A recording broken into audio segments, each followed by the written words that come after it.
एक बार की बात है, एक गुरु और शिष्य घने जंगल के रास्ते से अपने आश्रम जा रहे थे। अंधेरा काफ़ी हो चुका था, तो शिष्य ने अपने गुरु से कहा, गुरुजी, आज अंधेरा काफ़ी हो चुका है और ये जंगल खतरों से खाली नहीं है। क्यों ना आज रात आसपास के गांव में विश्राम करें। गुरुजी ने कहा, हाँ वत्स, यही उचित होगा।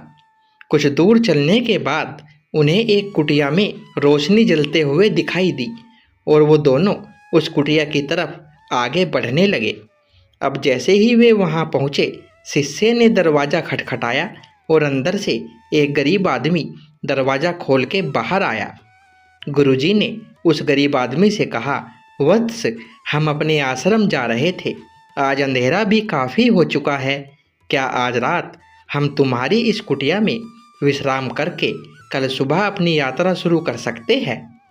उस गरीब आदमी ने कहा, आप दोनों के आने से मैं धन्य हो गया। आइए, अंदर आइए। और वे दोनों गुरु और शिष्य अंदर गए। गुरुजी ने देखा कि वह आदमी बहुत ही गरीब था। गुरुजी ने उस गरीब आदमी से पूछा, हे वत्स, तुम क्या करते हो? उस गरीब आदमी ने कहा, गुरुजी, मेरे पास एक ज़मीन है। लोग कहते हैं कि वो एक बंजर ज़मीन है, उसमें कभी कोई फसल नहीं उग सकती। गुरुजी ने फिर उससे पूछा, तो तुम अपना गुजारा कैसे करते हो? उस गरीब आदमी ने कहा, मेरे पास एक भैंस है, उसके दूध को बेचकर मैं अपना घर चलाता हूँ। गुरुजी को अब सारी बात समझ में आ गई और वे दोनों जाकर सो गए। अगली सुबह होने से पहले ही गुरुजी ने अपने शिष्य को उठाया और कहा, चलो हम इसकी भैंस को अपने आश्रम ले जाते हैं। शिष्य ने कहा, जिस आदमी ने हमें विश्राम के लिए जगह दी, उसी की भैंस चुराना क्या उचित है? गुरुजी ने कहा, उचित अनुचित की बातें तुम मुझ पर छोड़ दो वत्स, और इस भैंस को अपने आश्रम ले चलो। और वे दोनों उस भैंस को लेकर अपने आश्रम चले गए। लेकिन शिष्य को ये सब अच्छा नहीं लगा और वो ये चीज़ कभी भूल ही नहीं पाया। ऐसे ही 10 साल बीत गए। गुरुजी भी अब नहीं रहे। अब शिष्य भी बड़ा हो चुका था। उसने निर्णय लिया कि क्यों ना मैं उस गांव में जाकर उस आदमी को एक बार देख कर आऊँ। उस गांव में पहुंचने के बाद उसने देखा कि वो गरीब आदमी अब बहुत ही अमीर हो चुका था। शिष्य ने उससे जाकर पूछा, क्या आप मुझे पहचान सकते हो?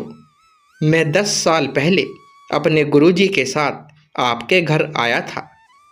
उस गरीब आदमी ने कहा, हाँ, मैं फिर से आपको देखकर धन्य हो गया। जिस रात आप दोनों मेरे घर आए थे, उसकी अगली सुबह मैंने उठकर देखा तो आप दोनों जा चुके थे और मेरी भैंस भी कहीं भाग गई थी। मेरे पास और कोई चारा नहीं था अपना गुजारा करने के लिए, तो मैं उस बंजर ज़मीन पर ही दिन रात मेहनत करने लगा और धीरे धीरे उसमें भी अच्छी फसल उगने लगी और उसी पैसे से मैं एक के बाद एक ज़मीन खरीदने लगा और उसमें मेहनत करने लगा। उस वजह से मैं आज ऐसा अमीर बन पाया हूँ। शिष्य को अब सारी बात समझ में आ गई थी कि क्यों उसके गुरुजी इस गरीब आदमी की भैंस को उससे छुपाकर ले गए थे। उसे यह समझ में आ चुका था कि कोई भी इंसान अपने आलस और आराम की ज़िंदगी छोड़कर मेहनत करने से ही ज़िंदगी में सफल हो सकता है।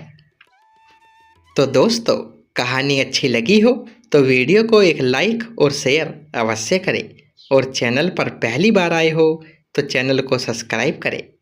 धन्यवाद।